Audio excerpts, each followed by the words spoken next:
ongoing thing.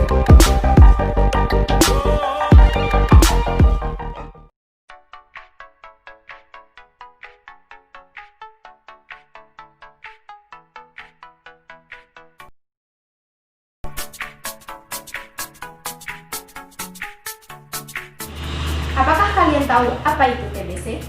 TBC itu panjangan dari tuberkulosis. TBC adalah suatu penyakit yang menyerang paru-paru. Penyakit ini merupakan salah satu penyakit yang dapat menular dan sangat mematikan. TBC biasanya disebabkan oleh infeksi bakteri yang bernama Mycobacterium tuberculosis. Lalu, TBC itu tidak hanya menyerang paru-paru, tetapi TBC juga dapat menyerang dan menginfeksikan kelenjar getah bening, usus, tulang, dan juga selaput otak. TBC akan menyebar ketika seorang penderita penyakit TBC paru aktif itu sedang batuk ataupun bersin. Nah, pada saat batuk ataupun bersin, penderita tersebut akan mengeluarkan percikan dahak atau air liur. Percikan inilah yang akan terbawa oleh udara dan menyebar kepada orang lain. Maka dari itu, udara adalah media penularan penyakit ini. Kuman TBC itu juga mampu bertahan di ruangan yang lembab.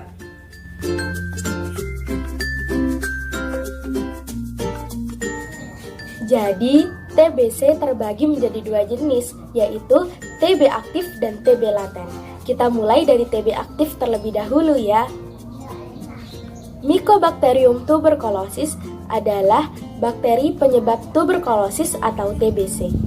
Bakteri ini tersebar melalui udara dan menginfeksi terutama paru-paru. Tetapi bakteri ini juga dapat menginfeksi organ tubuh lainnya. Karakter ini mencirikan bakteri TB yang aktif. Seorang penderita TB aktif akan menimbulkan gejala antara lain batuk kronis, nyeri dada, dan batuk berdahak. Penderita TB aktif akan dapat menularkan penyakitnya kepada orang lain. Sedangkan TB laten adalah seseorang yang terinfeksi TBC tetapi tidak menimbulkan gejala seperti penderita TB aktif. Mereka terlihat sehat-sehat saja. Tidak seperti TB aktif, TB laten tidak dapat menular kepada orang lain karena sistem kekebalan tubuh berhasil menumbas dan meredamkan bakteri tersebut sehingga tidak dapat menular kepada orang lain. Namun, TB laten masih memiliki resiko kesehatan, yakni tanpa perawatan 1 dari 20 hingga 1 dari 10 orang penderita TB laten akan berlanjut menderita TB aktif seiring berjalannya waktu. Maka dari itu, seorang penderita TB laten harus tetap melakukan pengobatan dan berkonsultasi kepada dokter agar ia benar-benar bebas dari bakteri tersebut.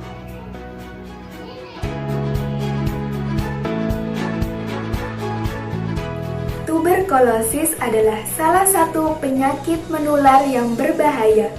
Lalu, bagaimana cara penularan tuberkulosis? Kuman tuberkulosis keluar ke udara saat penderita bersin, batuk, ataupun berbicara. Kemudian, dihirup oleh orang lain melalui saluran pernafasan, masuk ke paru-paru, hingga menyebar ke bagian tubuh yang lainnya. Di dalam tubuh, kuman tuberkulosis akan dilawan oleh daya tahan tubuh. Jika daya tahan tubuh kita kuat, kita tidak akan berisiko tertular penyakit tuberkulosis. Tetapi jika daya tahan tubuh kita lemah, kita akan berisiko terkena penyakit tuberkulosis. Lalu, siapa saja yang berisiko tertular penyakit tuberkulosis? Yang pertama yaitu mereka yang berkontak langsung dengan penderita tuberkulosis. Yang kedua, mereka para perokok. Ketiga, mereka yang tinggal di lingkungan yang lembab. Keempat, penderita HIV. Kelima, mereka peminum alkohol berat. Keenam, para lanjut usia, bahkan juga penderita diabetes. Lalu, upaya pencegahan apa yang harus kita lakukan agar kita tidak tertular penyakit tuberkulosis.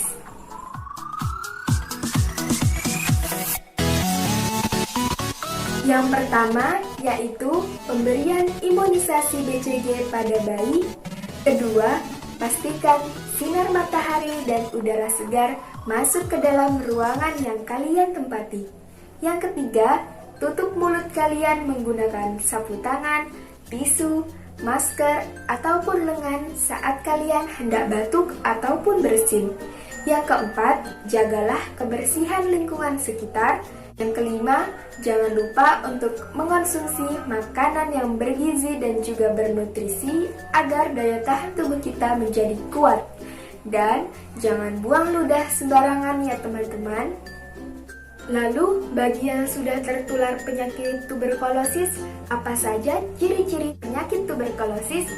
Yuk simak video selanjutnya. Di sini saya akan menjelaskan tentang gejala-gejala penyakit tuberkulosis atau yang kita sering sebut TBC. Gejala yang pertama yaitu batuk. Batuk yang dimiliki oleh pengidap penyakit TBC biasanya berupa batuk berdahak atau bahkan batuk berdarah. Gejala ini bisa berlangsung sampai lebih dari 3 minggu. Gejala selanjutnya yang muncul pada pengidap TBC yaitu suhu tubuh meningkat. Tanda-tanda awal munculnya penyakit ini adalah suhu tubuh yang meningkat atau demam, terutama pada malam hari.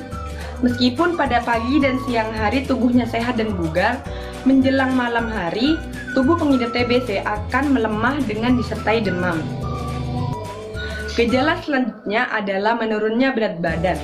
Ciri fisik yang tampak dari pengidap TBC adalah berat badannya yang menurun. Keadaan ini diawali dengan menurunnya nafsu makan. Ketika ini terjadi, tubuh akan mengeluarkan zat yang dapat membuat tubuh menggunakan banyak energi, sehingga proses pemecahan cadangan makanan akan berlangsung. Hal inilah yang menyebabkan berat badan si pengidap ini menurun. Selanjutnya, berkeringat di malam hari. Suhu tubuh meningkat dan demam di malam hari juga disertai dengan munculnya keringat. Jumlah keringat yang keluar pun jauh lebih banyak dari keringat yang muncul di siang hari. Walaupun tidak terjadi pada semua pengidap TBC, berkeringat di malam hari juga bisa disertai dengan badan yang menggigil. Kemudian, sering merasa lelah. Meskipun tidak melakukan aktivitas fisik, tubuh pengidap TBC akan sering merasa kelelahan. Hal ini ditandai dengan tubuh yang pegal-pegal dan juga sakit kepala. Yang terakhir ialah kulit pucat. Gejala lain dari TBC adalah kulit pucat. Keadaan ini disebabkan oleh tubuh yang mengalami kekurangan sel darah merah atau anemia. Kondisi inilah yang membuat warna kulit pengidap TBC cenderung pucat. Lalu, pengobatan apa yang harus dilakukan pasien jika dinyatakan positif TBC? Segera setelah pasien berkonsultasi dengan dokter, biasanya dokter tersebut akan menyarankan beberapa tahap pengobatan yang disebut dengan pengobatan lini pertama.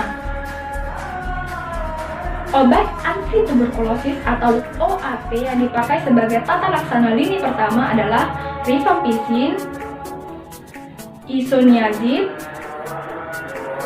pyrazinamide, etambutol, dan streptomycin yang tersedia dalam bentuk kapsul tunggal maupun dalam sediaan dosis tetap. Waktu pengobatan lini pertama ini dilakukan selama 6 bulan yang dibagi menjadi 2 tahap, yaitu tahap intensif dan tahap lanjutan. Pertama, tahap intensif. Dalam 2 bulan pertama, pasien diwajibkan mengonsumsi 4 jenis obat dari beberapa jenis obat yang terdapat dalam OAT tadi secara rutin. Dalam periode ini, obat akan membunuh kuman meskipun masih ada beberapa yang tersisa dalam paru-paru pasien. Oleh karena itu, dokter akan menyarankan pasien untuk melakukan tahap selanjutnya, yaitu tahap lanjutan. Pada tahap lanjutan ini, pasien diwajibkan mengonsumsi 2 jenis obat dari beberapa jenis obat yang terdapat di OAT tadi secara rutin selama 4 bulan. Dalam kasus pasien tuberkulosis, mengapa mengonsumsi obat setiap hari itu sangat penting? Bagi pasien tuberkulosis, mengonsumsi obat setiap hari itu sangat penting agar bakteri yang terdapat dalam paru-paru pasien tidak berkembang biak. Selain itu, jika pasien tuberkulosis lengah atau kurang disiplin dalam mengonsumsi obat lini pertama, maka bakteri yang terdapat dalam paru-paru pasien tersebut akan kebal atau resistan terhadap obat tersebut dan menyebabkan TB MDR atau TB resistan obat. Jika hal ini terjadi, pengobatan lini pertama tentu tidak akan berhasil, sehingga dokter akan menyarankan pengobatan lini kedua yang tentunya menggunakan obat yang lebih kuat dengan jenis dan jumlah obat yang lebih banyak. Obat-obat yang dipakai untuk pengobatan lini kedua antara lain ciprofloxacin, ofloxacin, levofloxacin, dan kanamin. Waktu pengobatan juga lebih lama, umumnya sekitar 18 sampai 24 bulan. Selain itu, pasien juga harus mendapatkan suntikan obat 5 hari dalam 1 minggu selama 8 bulan pertama. Pengobatan lini kedua ini juga menyebabkan beberapa efek dalam tubuh, seperti mata dan kulit kuning, ruam-ruam pada kulit, dan pusing. Nah, jika kalian menemukan orang dengan gejala TBC atau Anda sendiri yang mengalami gejala TBC tersebut, maka sebaiknya kalian berkonsultasi dengan dokter untuk mendapatkan pengobatan lini pertama.